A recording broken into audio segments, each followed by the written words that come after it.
Hi guys, welcome back to the channel. And as you can see, I'm pretty damn happy today. I've actually started to play the sword the first time since the rework.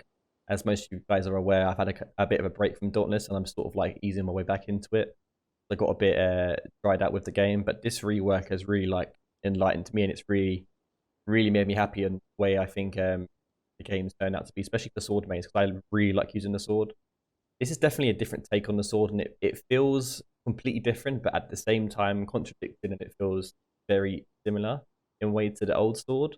There isn't there's no repeat elements spam, so that's not like a, oh my god, I'm going to go into this behemoth now, I'm going to boop it and then just spam an attack. It's not stale anymore.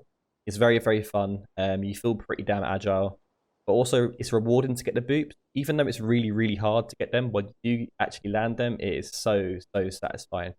I'm still trying to work out the mechanics of the booping. All I know is right now is only heavy attacks boop. Light attacks don't do it. That includes the roll, ninja jump, light into the behemoth. Does not work. I've tried it. But yeah, all heavy attacks boop. I'm not going to give you a guide on the sword because there's tons of them out and there's literally no point in me doing it.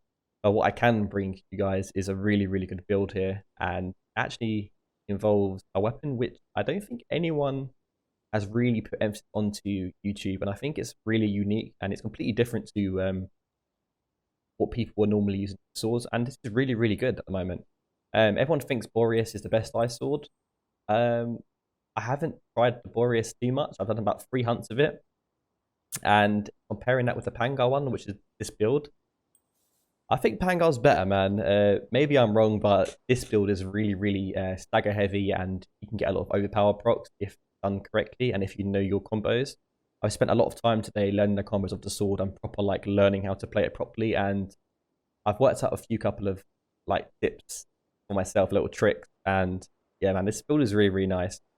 This build is also inspired or even sort of told to me by Causing Gasms. They didn't tell me the whole build, they just told me look at Pangar because it's a unique effect, and I was like, wait, Pangar has an effect now? Let me read it out to you now, guys, because it's pretty damn good, man. Once charged, next attack replaces the frost brand that deals 2000 frost damage after 30 seconds. Players can destroy the brand prematurely. Basically means you can destroy it early, detonating it 50% increased damage, and it's charged every 90 seconds. This is pretty damn huge, especially if you're fighting fire behemoths. Not even just fire, but obviously fire. If you're doing ice on fire, does a lot more damage. But this is very similar to the strikers, the Boreas strikers with the frost sprites and some of the other Boreas variants. It's very strong, and you do a lot of extra damage without realizing. And this build is it's very fun to play with. I'm just quickly get you through to the whole build and explain to you properly. So we've got discipline here and sturdy. You can actually change this sturdy up to fireproof if you're fighting Hellion and pair it with molten. I'll explain to you in a second what to change for molten. Avenging Overdrive, I still think is king. You can definitely use Valiant Overdrive. I tested all of these again today. Ardent Cyclone is not very good, but still fun. Valiant Overdrive is actually a lot more better than it was before, especially paired up with your alloys. Sorry, I could be for the words. It's really good to like zoom around the map, but I still think Avenging Overdrive is key for damage and just parrying and getting your Valor combos up. Also, I think the best mod at the moment is Dynamic Blade Core for this consistent damage. Basically, what it does is after you use a Valor combo, which is obviously any of your combos, your next Valor combo within 5 seconds deals 8% damage. So you're constantly getting more damage just from that. Then we've got Hellion Head with Predator. And you can, yeah, like I said to you before, if you are fighting Hellion, you can just change this to Molten paired up with Fireproof if you want to, but it's personal preference, just so you can keep Predator up and not be caught on fire as much. And then we got Koshai Chest with Catalyst, Boreas Arms with Overpower, and then Charog Feet with Overpower as well. The perk overview obviously is Catalyst 6, OP 6, Predator 6, and Rage 6 with +3s of Discipline, Knockout King, Rage Hunter, and Sturdy. The Lantern I was going with is Pangar, obviously attached with Catalyst. I was trying to keep the theme of a Frost class, but you can definitely change to Drask or Embermane if you really want. But I think Pangar goes really well with this build because you're getting a lot of OP proc. You're keeping Pangar proc up a lot, and you can frost proc him really quickly, keep them on the floor for a lot longer, and keep the OP procs a lot longer as well. So I really recommend using Pangar this particular build. His tonics, you have to run these tonics to make this build really excel.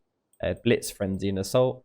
As you guys know, I don't like using Sonic for no reason, unless it's the trials, but I'm having tons of fun, man, with this build and just other sword variants. But the reason why we're going with this Assault Tonic is because it pairs that paired up with Knockout King, get stagger after stagger, part break after part break, after stagger, after part break, after everything. Everything just snaps and just make everything dizzy. Fights like Charog, Skarn like that, anything which is stagnant and with a low stagger threshold. Trust me now, this is really, really good. But it isn't. This build doesn't just stop there. Like, it has its place as well. It's very, very good against Reza. We've got a couple of clips here. It doesn't just deal with like the lower ends, it deals with the higher end. Shroud is probably the only weak spot to this build because I don't really know. It's not really the best build for Shroud in my opinion. It's hard to get the stagger on him regardless, and I don't know. There's better options out there, but I think you can still deal with Shroud fairly good as well. I was going to put a clip in there of you fighting him, but I couldn't get a consistent time with him. I've got a Rezakiri here. I'm now going to put you through to a couple of these runs with this build, and I hope you guys do enjoy them and do choose to actually use this build. I'm going to link the build in the description below. Also, just quickly as well, there's going to be another variant of this build which is slightly weaker but also has iceborne in it, which is over here. I'm going to attach that in the description below. So if you guys don't want to have to worry about obviously staying alive and like not running iceborne, I've got you. Don't worry, it's completely fine. I have that as well. Just to warn you, there's no predator in the build.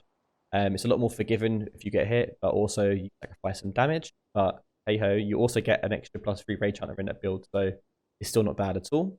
But yeah, this is the main concept, and all the runs will be based on this particular build and not the iceborne one. I'll just put it there just for you guys anyway for some beginners.